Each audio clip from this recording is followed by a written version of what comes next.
The sins never die. Can't watch the blood on our hands. Let the world fill us all. It's just me. What's up everyone, Darcblade here with a patch information video for Metal Gear Online 3. This is covering the patch 1.01, a very major patch for the multiplayer. The patch was released on the 10th of November 2015. Now like I said, this is a lot of information in this patch, so I'll go through the information that we've been given. First, in regards to bug fixes, Konami have fixed an issue where matches in progress would not end properly when servers would go down for maintenance. They've also fixed an issue where the respawn screen may have been shown multiple times depending on the network status. They've fixed various causes of session disconnection that occur at the beginning of matches, which in my opinion is actually quite a good one because I've come across this quite a few times. Next, they fixed an issue where defenders who joined in the middle of a cloak and dagger match could not use stealth camouflage. Next, and another cloak and dagger issue, they fixed it that when you weapon quick change, it would sometimes temporarily disable the stealth camouflage for the infiltrating team. For those of you who don't know, quick change is when you're aiming with one weapon, either your primary or secondary, then you press square on the PlayStation or whatever button it is on your equivalent console to switch straight away to your primary or secondary. Next, they fixed an issue where party menu would not function properly after auto matchmaking. They've also addressed an issue where the KO or knockout effect would not vanish from the screen even after you've woken up. The next fix is to the PlayStation 3 and PlayStation 4 only. They fixed an issue where select match host list would not be displayed properly depending on the network status. The next bug fix is to an issue where the sway or recoil of a weapon would not spread properly when using the Walker Gears Gatling gun. Next is two display fixes. First, they fixed an issue where certain fonts would not display properly, and next is they fixed an issue where the battle log would sometimes not display at all. The next bug fix is with an issue where incorrect stats would result from joining a match in progress. And lastly, for the bug fixes, they fixed an issue where character levels would sometimes revert to level 0. Probably one of the best bug fixes there, as it's horrible to lose your progress. Next, they've made improvements to the auto matchmaking, or auto matching as they call it. First, you will now be matched with players of similar level to your highest character. If you've ascended, then you will be matched with players at your highest level before ascending. Next adjustment is that it is less likely you will join a host with poor connection. And lastly, they've adjusted the auto match day and night balance, so you should be playing an even amount of day and nighttime matches. Next, they made adjustments to the select match options. First, the search filters in the select match can now be saved, so you can quickly find the type of matches you enjoy playing. Next, the any option has been removed from the search password options. And lastly, for the PlayStation 4 only, host lists will now be randomized every time you refresh, so you won't get the same host over and over again when you're searching for a match. Next, they've made improvements to the menus. Firstly, additional delays have been added to the mission results screen that will allow for more time before the host proceeds to the next match. Next, the spawn screen wait time has been increased from 10 seconds to 15 seconds. Next, your team's role in a match, i.e. attackers, defenders, infiltrators, whatever, will now be displayed in the upper left of the spawn screen, so you know what side you're on when going into a match. Next, Konami have adjusted ranking screens so that you can now switch between top players and your own personal rankings. And lastly, they've disabled character level display in the iDroid while offline. Now, the next adjustments are to mission rules. These are focused on the Cloak and Dagger mission.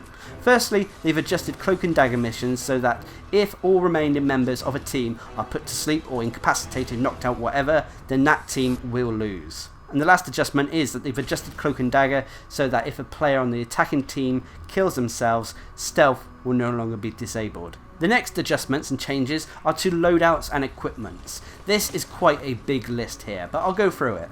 First, the echolocators. This is now only available to the Scout class, so we should see a lot less of them during matches. The machine guns and launchers are now only available to the Enforcer class, which makes sense in a certain kind of way, as they are the class associated with heavy weaponry. Next, shotguns are now only available to the Infiltrator class. Also, level-based equipment rewards have now been adjusted, so you will unlock different items at different levels, or in some cases, not at all.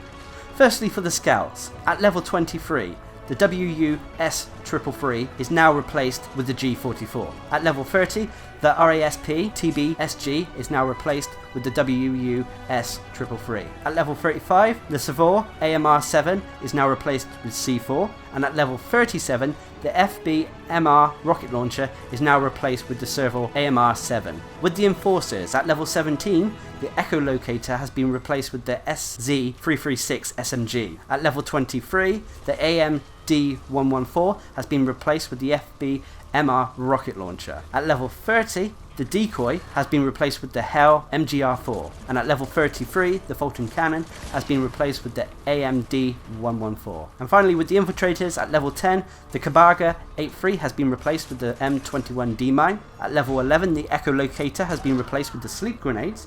Interesting option there. At level 20, the RASP-TB-SG has been replaced with the Kabaga 83. At level 30, the UN AAM has been replaced with the LLG mine, which is the sleep mine.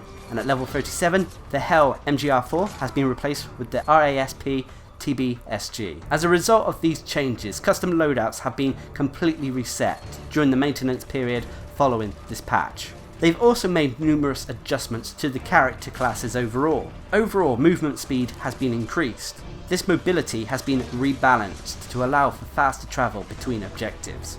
Infiltrators have had their health and stamina decreased, as they are supposed to be the weakest class out of the bunch in terms of health. Enforcers have had their health and stamina increased. Also, Scouts have had their health increased. And lastly, Scouts can mark their targets more quicker when using the binoculars than other classes. This hopefully will provide some variety in the classes that we see online. Next, Konami have made various weapon adjustments. Firstly, the firing sway for machine guns has been reduced. Next, weapon sway has been reduced overall when aiming in first person mode.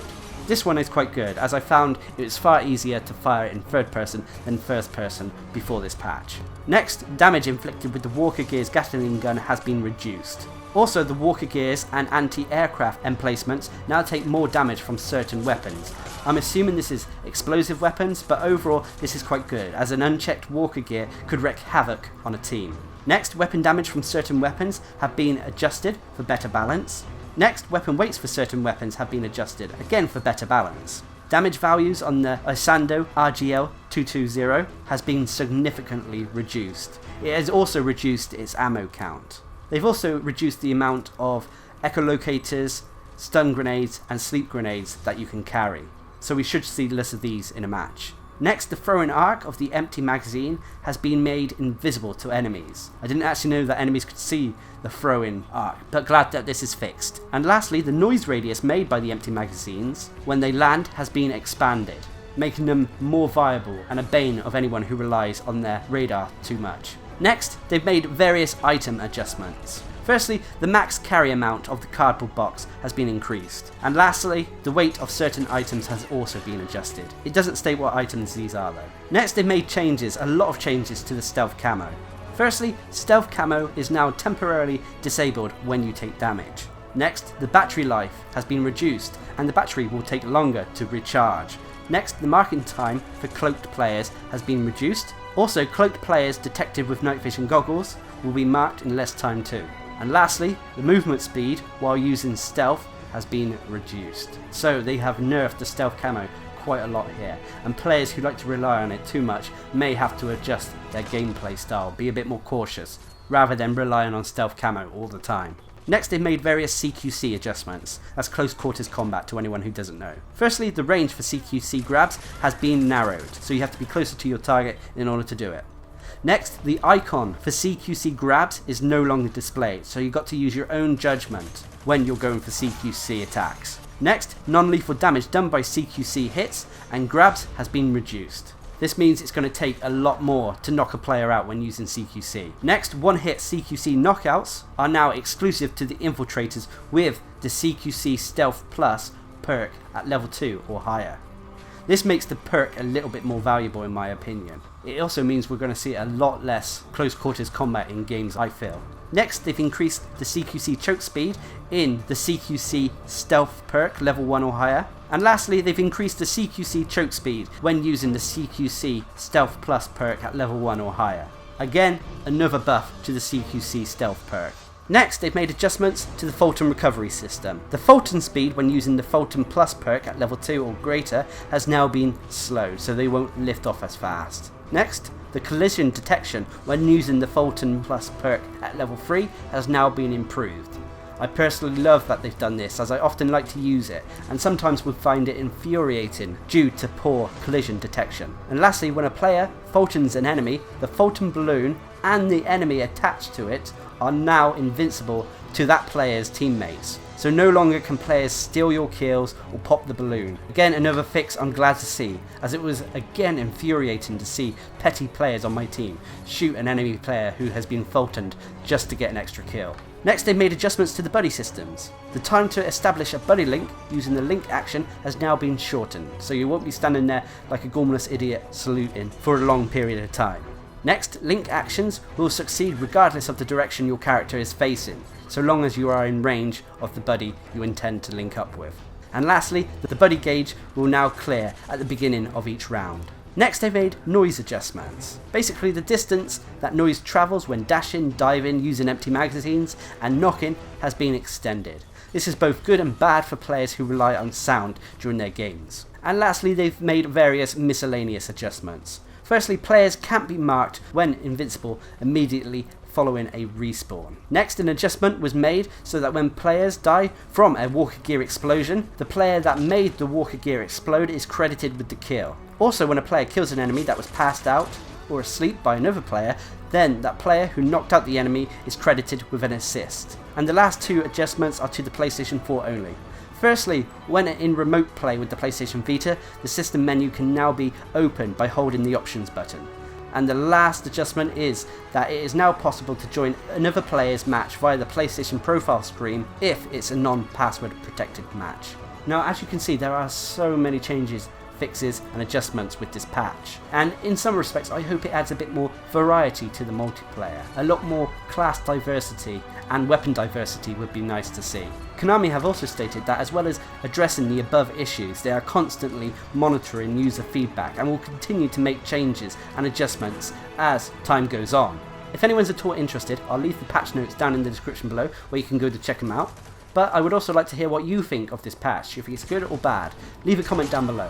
And until next time, I've been Darcblade, bringing you a patch video for Metal Gear Online, covering patch 1.01. Hope you enjoyed the video, thanks for watching, subscribe and like for more.